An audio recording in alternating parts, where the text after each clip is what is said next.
Hello, my happy crumpers, and welcome back to Happy Crumpin' Wargaming. I am pumped up to bring this video to you because today I'm getting back to a little bit of the roots where we start talking about the theory of the game and how to immediately improve at Warhammer 40,000. A lot of people feel trapped with their army they're playing, or they feel trapped because they're limited by resources or time or whatever. But I am here to tell you that there are very fundamental things that you can immediately implement into your gameplay to elevate yourself, whether you are a 1-4 player, 2-3 player, 3-2 player, 4-1 player, or even an aspiring 5-0 player.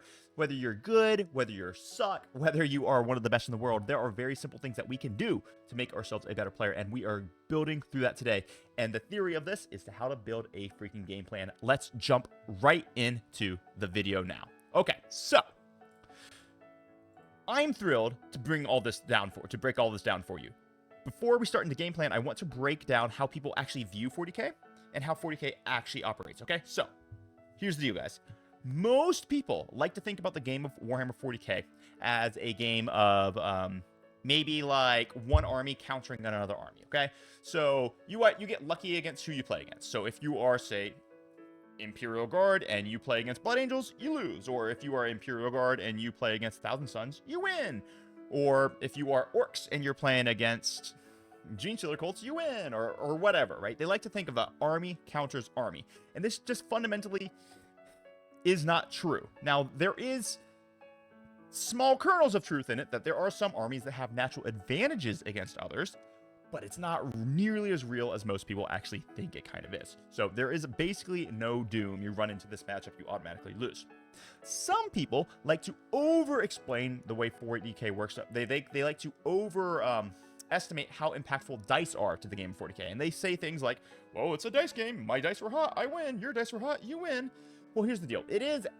There is dice involved in Warhammer 40k, obviously, but it is not nearly reliant upon dice as many people tend to suspect. So, in my games, rarely do dice matter. The way that I play, the way that most of the people who I play against play, is that we put ourselves up in positions where the mathematics on the dice roll to actually have to affect the game would have to be, or generally have to be astronomically good or astronomically bad to really affect the way the gameplay works. So it is not nearly as much of a chance game as many beginners actually think it is. And then when people start playing this game a little while, what they realize it's kind of similar to some RTSs out there, or real-time strategy games. They start thinking that it is a unit counters unit type of game. So the spearmen counter the cavalry charge, or the gunmen counter the armored charge, or the swordsmen counter the infantry charge. For example, that's just how it works in Age of Empires, right? Or any of these other RTSs. And there is some level of truth about that in 40k. But as we get more experienced, what we start learning about 40k is that's not really the way the game works. So let's talk about the way the game really works, and then we're going to learn how to build our very own game plans.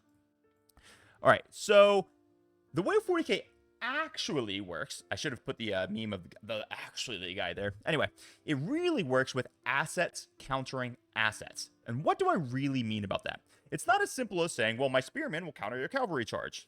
Doesn't really work that way. So in 40k terms, we could say, well, my anti-tank unit kills tanks, and infantry don't kill tanks. But that's not true, because 40k is a beautiful, strategic, and complicated game where sometimes my infantry devour your tanks. But they only do that in certain circumstances. So let's take Chaos Space Marines, for example, okay? Chaos Space Marines, if they have to kill like heavy land raiders or other heavy tanks, you're thinking they need to take Vindicators, or they need to take Havocs, or these guys with lots of anti-tank weaponry. But in certain detachments for Chaos Space Marines, they can handle those tanks no problem just with infantry. Let's take Renegade Raiders, for example.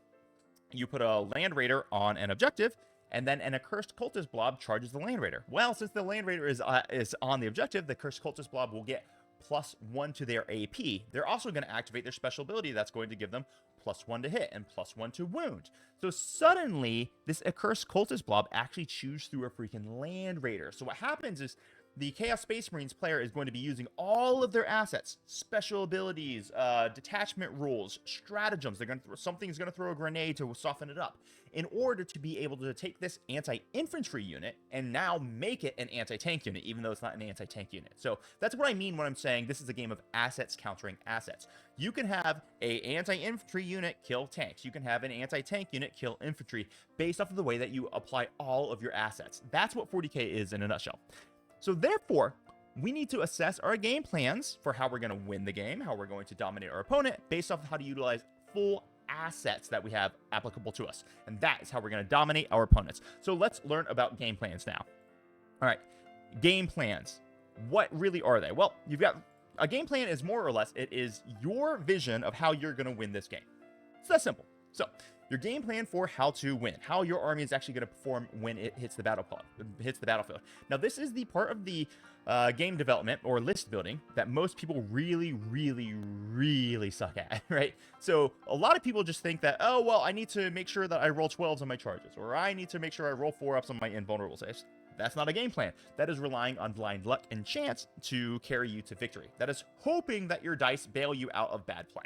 So what I mean by a game plan is, how are you actually going to move all of your assets up the board in order to crush your opponent?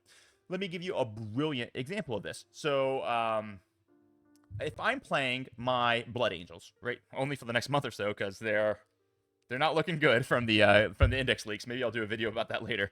But the new Blood Angels are not looking very good. So the current Blood Angels with index. My game plan is, in turn 1, I'm going to advance all of my blobs of models up into perfect staging points. I'm going to make sure that you can't shoot me. And if you do want to shoot me, you're going to have to expose your shooting forces into a position where you really don't want them to be. Then in turn 2, I'm going to charge out my Vanguard Veteran Squad, and I'm going to spread them out, and I'm going to kill this squad that I charge, and I'm going to 6-inch consolidate them into like 6 or 7 of your units that won't be able to kill my Vanguard Veterans. And then in your turn 2, you're going to waste the entire turn falling back and shooting that one unit. And then in my turn 3, I will then charge my entire army all at once, and I'm going to kill 1,500. That is my game plan. So my game plan is, I'm going to kill you, and you're going to have no army to score points with, which means I'm going to have more points than you. So that's what I mean by game plans to win. So we've got 3 different ways of game plans. We have the standard game plan, which is exactly how your army is going to perform. So my Blood Angels, for example, that's what it does. It's more or less always going to do that. Then you have game plans to counter your opponent, when your opponent's game plan counters your game plan. So just as an example here, my Blood Angels game plan, which I just explained, what if I'm playing Mont Ka Tau? Now that is interesting, because Mont Ka Tau, they get advance and shoot and lethal hits in the first 3 battle rounds, which means they're much stronger in the first 3 battle rounds. And since they get advance and shoot on basically everything in the army, can I actually stage and hide against them? It really dramatically changes how I have to play. So I'm not going to be able to stage against them, and they're going to be able to wipe me off the board. So I'm going to have to play much more reserved early in the game and be much more hyper-aggressive later in the game when they lose a ton of their firepower. Flip the switch if it's playing against, say, Kalyan, where Kalyan gets the sustained hits in battle rounds 3 and onwards. Suddenly, I actually want to be even more hyper-aggressive in the first 3 rounds. So maybe I don't just send the Van Vets out in turn 2. Maybe I send everything in turn 2. Hoping that I can do enough damage so that when you get your huge damage boost in turns 3, you're not going to be able to do enough back to me. So that's what I'm talking about, having a flexible game plan. So you have to have your standard game plan, 1. You're going to have your game plan for how to counter your opponent when they disrupt your game plan, like I just explained. And then you're going to have a game plan for how to scramble. So when stuff just goes wrong, what happens when you actually roll your 3-inch charges and you fail each one of them?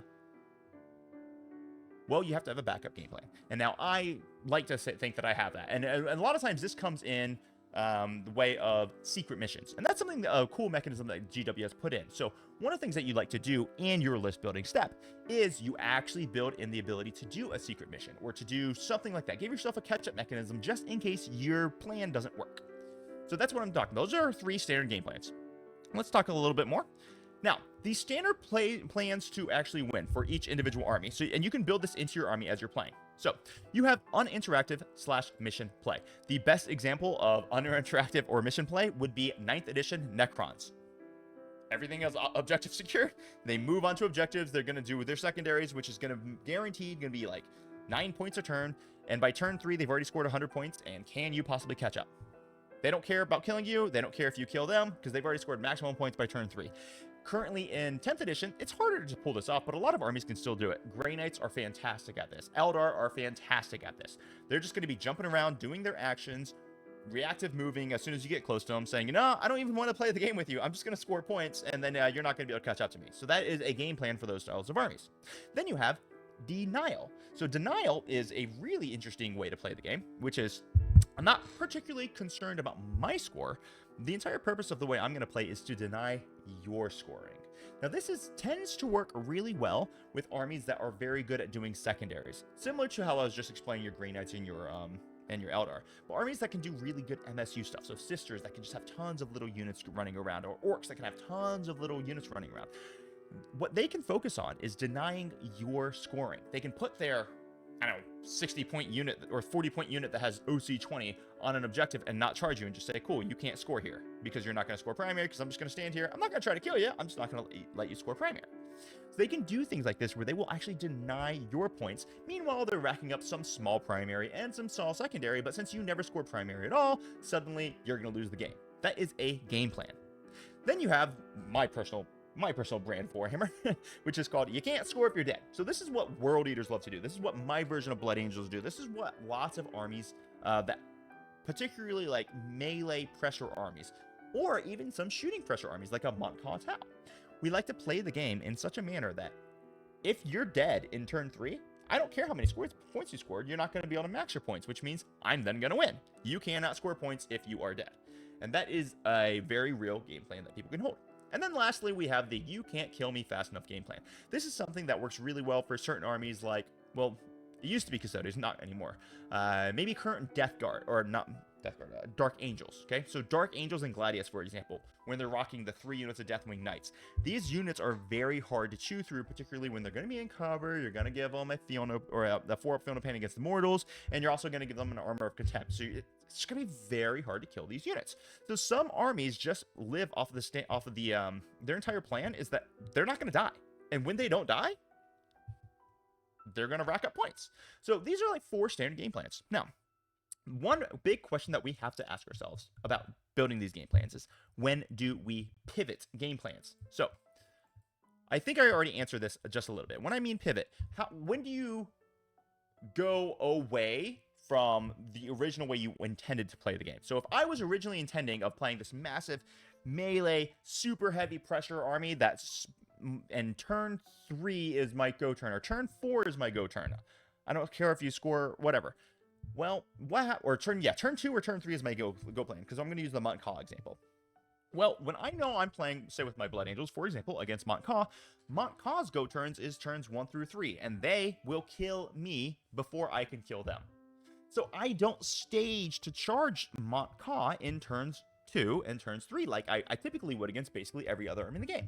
Instead, I'm going to have myself in reserve. I'm going to have myself staged in perfectly safe positions, not hyper-aggressive, where I might just let Montcalm score whatever they want to score for rounds 1 through 3, and then try to table them in turn 4 and 5 to get a big catch-up. So that is an example of when you would pivot. So I gave that example, I illuminated that more just a few moments ago, so I'm not going to harp on that too much right now, but that would be a beautiful example of when you would actually pivot your game plan. And then dice do you dirty. Oh my gosh, I just did this slide earlier. You guys heard it already. All right, so how do we build your game plan? Okay, so you need to, the big key to building your game plan for your army, and what this will do is it will give you a set of objectives in your head that you're going to accomplish every game. This will elevate your play to the point where you're not ever reliant upon what your opponent is doing. You're not reliant upon your dice going really well. You know for a fact that you're going to hold your home field, you're going to hold your natural expansion, and you're going to sit here and score 10 points on primary for the next 4 rounds. And then you're going to score 20 points on secondaries, but you're also going to deny your opponent any primary at all. So maybe that's your game plan. But you need to identify how you want to play the game. Everyone knows that I am a very aggressive player. So I play aggressive game plans. I don't play defensive game plans. It's not because defensive game plans aren't good. It's just not the way I enjoy playing the game. And I'm not going to be nearly as good at them. Let me give you an example. I could be playing Thousand Suns right now. Thousand Suns, in my opinion, are the best army in the game. Pretty clearly the best army in the game. And if I wanted to practice them a little bit, I'd probably do very, very well with them. However, I hate that style of game plan. of playing. I hate the having to fastidiously, very carefully pre-measure absolutely everything, and make sure that I can always do my double moves to get myself into position. I don't like playing like that. I like playing, hey, I'm going to run up and punch you in the face. That's what I enjoy. So if I were to play T-Sons, I wouldn't do a very good job of it. So that style of game plan for me doesn't work. So instead, I focus on game plans that work for the way that I enjoy the game and I am naturally good at. Hence, I like to do the I'm gonna freaking table you, or I like to play primary denial. I do not like to play uninteractive armies such as your indirect spam armies or Eldar Grey Knights. That's just not my style. It doesn't mean it's not a great army or not a fun army. It's just not an army that I enjoy. So you need to identify, are you a hyper-aggressive player? Or are you a tricksy little pointy ear player who just wants to jump around, score your points? There's nothing wrong with that. It's just something that you enjoy. So you need to build your game plan based off of not having a lot of immediate conflict. Are you a buster bunker? Meaning, are you the type of person who wants to sit on the objective and just score your primary and say your opponent can never pull you off and you're going to win that way? That is totally fine if that is the army you're playing and the style that you want to play for. But you need to identify it, because once you identify the way that your army actually moves across the battlefield, it doesn't matter if you draw bad secondaries. It doesn't matter if you have bad dice. You already have the predefined conditions for already winning the game.